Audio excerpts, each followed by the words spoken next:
김혜선. 누구든지 죽이고 싶다는 생각으로 회칼을 들고 늘 있었고 대상을 늘 선택하려고 마음을 먹었었다. 내가 왜 죽였냐? 처녀가 아니기 때문에. 아니 그렇다고 죽여? 그럼 뭐 알아서 생각. 십자가 형태로 네. 아이를 발가벗긴 채 두었던 가로 15.5cm 그 다음에 세로 20cm 정도로 이렇게 반듯하게 도렸댔어요.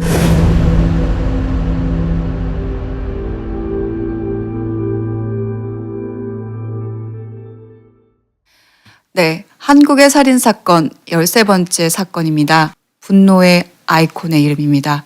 김혜선 사건입니다. 일명 고창 연쇄 살인사건이기도 하고요. 십자가 사건으로도 알려져 있습니다. 2000년 10월 25일 오후 6시 30분이에요. 네. 전북 고창군 해리면 평지리 소재에 있는 청룡산 일부능선 묘지 앞입니다. 이 범행 장소가 범인 그 김혜선이가 그 근처에서 잠복하고 있다가 혼자서 귀가 중이던 그 피해자 11살 초등학교 5학년이에요. 네. 정 모양을 80m 정도 떨어진 그 묘지로 끌고 가는 거예요. 그러니까 네. 범행 장소 그 앞에서 이제 낚아챘겠죠. 그래가지고 아까 말씀드린 청룡산 일부능선 앞에 있는 묘지까지 약 80m 가량을 끌고 가는 겁니다. 그 끌고 가서 강간한 이후에 살해하고 그리고 이제 아까 말씀드린 것처럼 나체 상태에다가 묘지가 이렇게 있으면 묘지에 걸터 뒤로 눕힌 상태에서 십자가 형태로 네. 아이를 발가벗긴 채 두었던 마치 십자가처럼 보여서 그래서 그 사건이 처음에 발발했을 때 이게 뭐 무속인이나 종교하고 연관된 어떤 범행이 아니었느냐 그런 쪽으로 수사를 처음에 가닥을 잡았었다고 합니다. 근데 안타까운 게 이 아이 엄마가 그 전에 이미 아이를 실종 신고를 한 상태였었습니다. 그 아이가 학교에서 귀가를 하지 않으니까 이제 한 거였는데 알고 봤더니 아이가 2시간 정도 거리가 집하고 학교랑 떨어져 있었더라고요. 그날따라 그랬어요. 그날따라 원래는 이 아이가 학교가 끝나면 2시간 거리예요. 학교가 끝나면 엄마 학교 끝났어요 하고 전화를 해요 집에.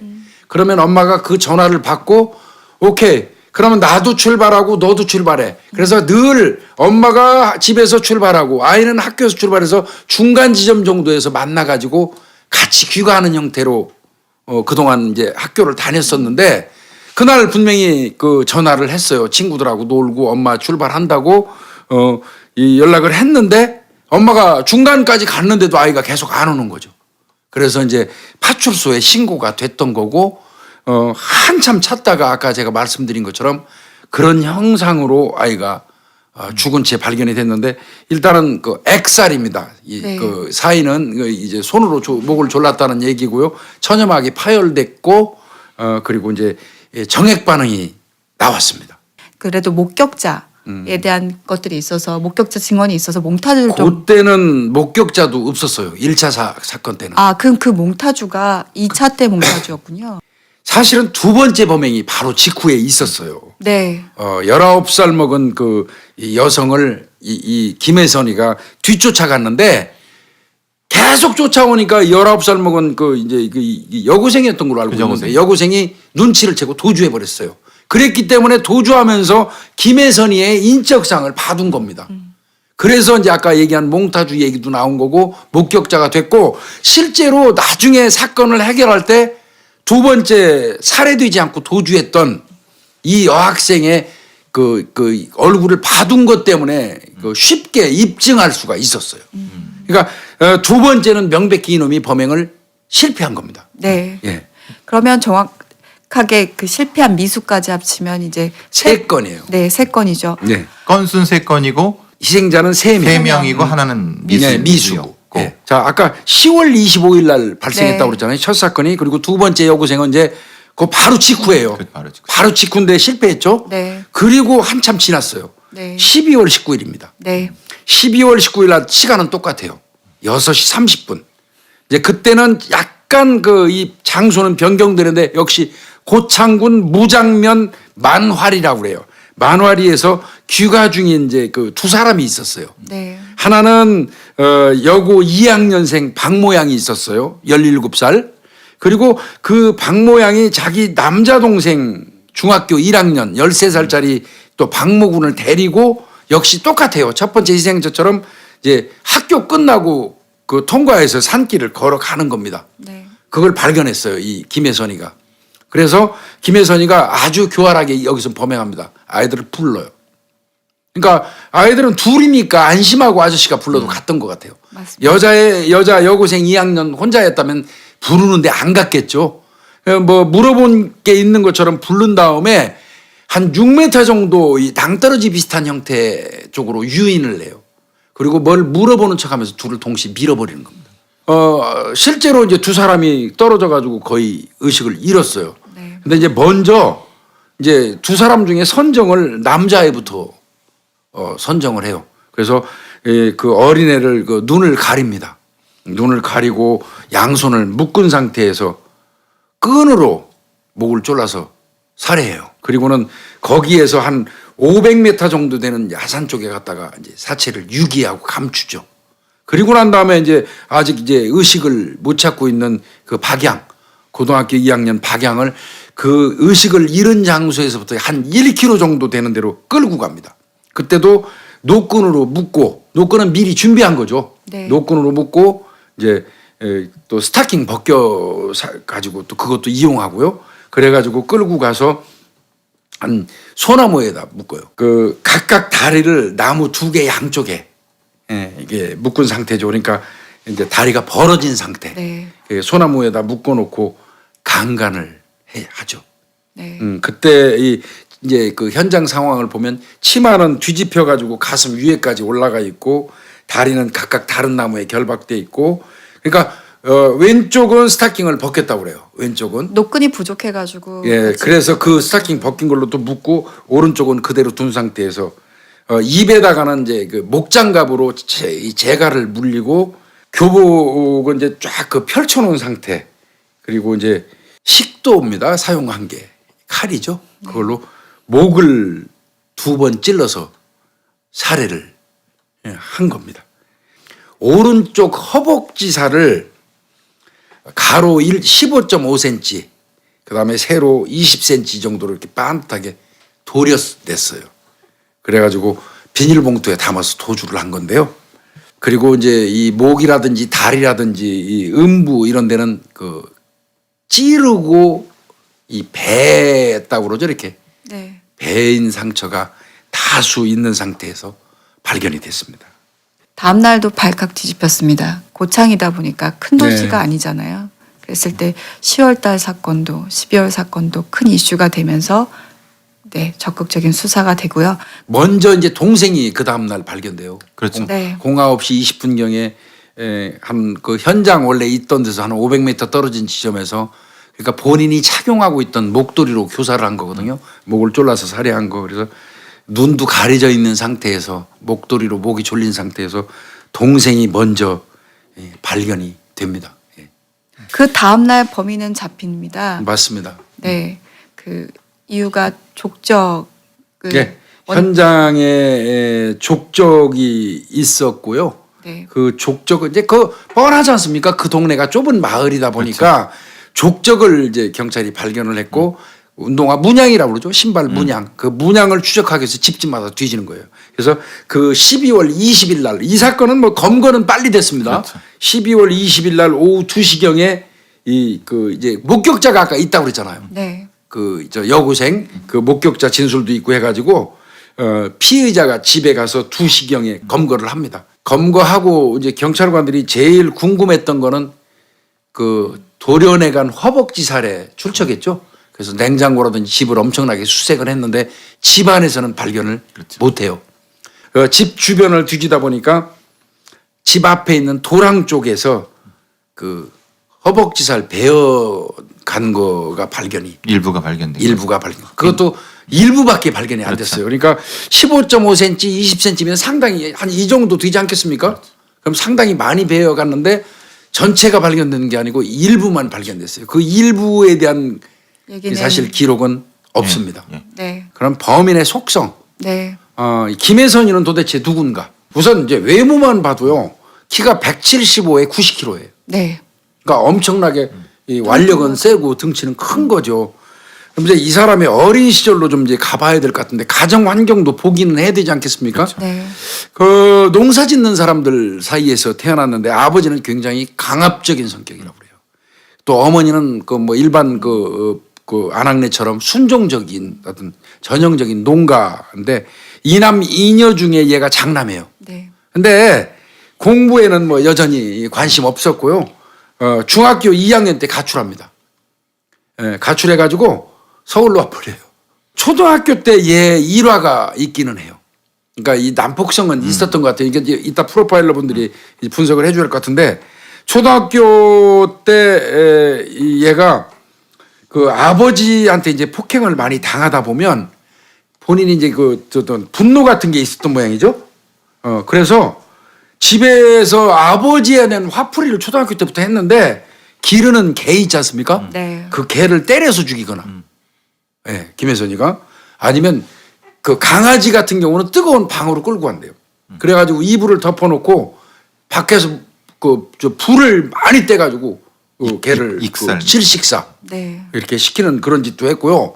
이웃집 소를 남들이 안 보는 상태에서 낫으로 찔러서 학대하거나 죽인 사실도 있다고 해요. 네, 그러니까 기본적으로 폭력성은 내재되어 있는 것 같죠? 그렇죠. 아무래도 이제 이 폭력성의 부분은 다른 아이들보다 조금 높았다. 그거를 이제 잠재화시키는 게 이제 숨기는가 발현하는가의 차이는 그 다음에 연결이 되겠죠. 말하자면은 양육 방식이라든가 이런 부분들에서는 분명히 그것은 부모의 양육 방식이 영향을 미쳤다고는 보통의 일반적인 사람은 볼 수밖에 없는 것 같아요. 저는 어느 정도의 기질은 있었다라고 생각이 들어요. 기질. 네, 기질적인 부분이 분명히 있고요. 그것을 컨트롤하거나 그것을 아까도 말씀하셨듯이 표현을 하거나 잠재하고 통제할 수 있는 능력은 교육 안에서 키워질 수 있어요. 그것은 교육에서 형성이 되는 부분인 것 같은데 분명히 어느 정도 기질적인 면이 분명히 더 플러스 있다라고 생각이 들어요. 그런데 이제 만약에 아버지한테 그렇게 그 폭행을 당하고 학대를 당해서 아버지에 대한 원망이 있다면 구태여 저 아버지 남자 쪽에다가 어떤 범행 대상을 삼을 수도 있음에도 불구하고 여성들을 상대로 해서 이제 그 범행을 했거든요. 그래서 이 부분은 아버지한테 그렇게 학대 당할 때 네, 그걸 말리지 않는 어머니에 대한 반감 이런 부분도 고려해 봐야 되는 거 아니에요? 그러니까 이제 보통 미국의 연쇄살인범을 연구를 하는 그런 거 많이 과정에서 나오죠. 아버지 이렇게 있으면 넘사벽일 경우에 자신을 도와주지 않는 소수자, 그 같은 소수자 중에서 왕초가 되려고 하는, 그러면 그게 이제 여자든 어린아이든 그들을 공격함으로써 일종의 아버지와 자기를 동일시하는, 동일시 치환하는 그런 그 심리 기제가 존재한다고 이렇게 설명을 하더라고요. 그러니까 이제 그러기 때문에 아버지한테 심각한 학대를 당했다 하더라도 아버지 같은 성인 남성을 공격하는 것이 아니라 매춘 여성 아니면은 길 가는 노숙자 아니면은 뭐 이제 어떤 여성들 이걸 공격하는 이유는 그런 기제로 설명을 하는 거예요. 그러니까 그 사람의 정말 특성이라고 얘기할 수 있는 거예요. 어떤 사람들은 내가 이것을 이겨내기 위해서 그것을 나를 학대하거나 나한테 해를 가했던 사람들을 향해서 가잖아요. 그 사람을 향해서 가는 거잖아요. 근데 지금 김에서는 뭐냐면 제일 먼저 타겟이 동물이었다라는 거죠. 가장 약하고 내가 괴롭힐 수 있는 이것조차가 김혜선의 특성인 거예요. 여성 부분은 이제 조금 이해가 갈 수 있는 부분이 이제 나오는데요. 네. 일단은 아까 제가 이제 말씀드렸는데 중학교 2학년 때 가출했잖아요. 네. 무작정 상경해가지고 식당 종업원으로 있었어요. 그러다가 1994년 6월 달부터 99년까지 약 5년 동안 외항선을 탑니다. 부산 가가지고 외항선 타서 거기서 주방 보조원을 해요. 아마 주방 보조원을 하면서 칼을 다루는 방법과 묶는 방법을 배운 걸로 보여요. 습득한 게. 그러다가 저 99년 11월 달에 외항선 이 주방 보조를 그만두고 이제 부산을 전전해요. 일거리 없으니까 전전 이제 하게 되고 그리고 2000년 7월에 이제 고향으로 돌아오고 2000년 10월에 범행을 하는 거거든요. 그런데 그때 자기가 이제 나중에 이 이야기에 의하면 2000년 7월 달에 고창으로 이제 고창 무장면 손계리가 자기네 집인데 그 이제 부모만 있었단 말이에요. 그때 돌아올 때는 이런 생각을 했대요. 삶을 비관하고 누구든지 죽이고 싶다는 생각으로 회칼을 들고 늘 있었고 대상을 늘 선택하려고 마음을 먹었었다. 94년부터 99년까지 이제 그 외항선 탔잖아요. 네. 그런데 이제 중반 정도에 이제 서울 올라와서 있고 막 그 중에 20대 여성하고 동거를 한 번 한 적이 있었나 봐요. 그 다방 종업원이었다고 그러는데 그 여성이 애인이 있었나 봐요. 다른 애인이. 그래서 이 김혜선이가 저 두 사람이 같이 있는 방에다가 가스를 터뜨려 가지고 동시에 살해를 하려는 마음을 먹었었다고 합니다. 저는 이제 외항선 탔을 때가 이 사람한테 어떤 특정한 형태의 경험을 줬다고 보거든요. 실제로 이제 사실은 그 남자애들도 강간을 많이 당해요. 어린애들 같은 경우가. 그러니까 이제 이 사람의 범행의 수법들 보면은 성기에 대한 훼손이라든가 성기 근처에 대한 훼손들이 있다고 하면은 분명히 그게 의심이 성기훼손이 있었잖아요. 있다고 봐야 되는 거고. 여고생 두 번째 했을 때는 성기 부분에다가 찌르고 배인 자국이 있었거든요. 복수하기 위해서 다른 쪽으로 이제 여성의 성기를 공격하거나 아니면 여성의 그 성기와 관련된 부분을 많이 훼손한다는 얘기를 하거든요. 그런데 이제 그 주방 생활을 하고 부산 전전할 때도 펜팔로 여성을 사귀어가지고 그 사귀었던 펜팔녀를 그 집으로 유인해서 강간해가지고 또 처벌받은 적도 있고요. 그 다음에 뭐 짝사랑하던 여성을 또 그 자기 주거지로 불러서 강간 시도하다가 처벌받은 적도 있고 그러니까 있던 그 강간 관련된 성범죄 관련된 거는 좀 만연돼 있는 사람인 거는 맞는 것 같아요. 판단은 그렇게 내렸어요. 동거녀의 어떤 배신감 플러스 증오심 그리고 이제 외톨이로 살면서 어떤 사회 부적응 상태 이게 이제 좌절감, 분노 뭐 이런 게 약자한테 표출된 것이다.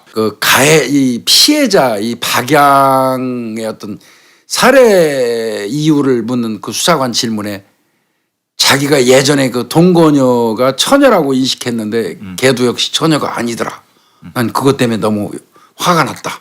그래서 살해했다. 이게 망상이 형성될 때 처녀가 아닌 여자의 성기는 어때야 된다는 것이 있었을 거예요. 내가 왜 죽였냐? 처녀가 아니기 때문에. 아니 그렇다고 죽여? 그건 뭐 알아서 생각. 이런 방식으로 갔을 수 있다는 이 거죠. 개새끼죠 진짜. 그렇죠. 이 사건은 그래도 여하간 제가 볼 때는요 아쉽지만 빨리 잡았어요. 그렇죠. 두 번째 사건, 아주 세 번째 다행이죠. 사건이죠. 엄밀히 얘기하면 이 사람은 어떻게 됐냐면 2001년 7월 11일 날 전주지방법원에서 성폭력 특례법 그 속에 강간 등 살인이 있잖아요. 네. 그걸로 사형 선고가 내려졌었죠. 네. 그리고 최종심 2001년 12월 24일 날 대법원에서도 사형이 확정됐습니다.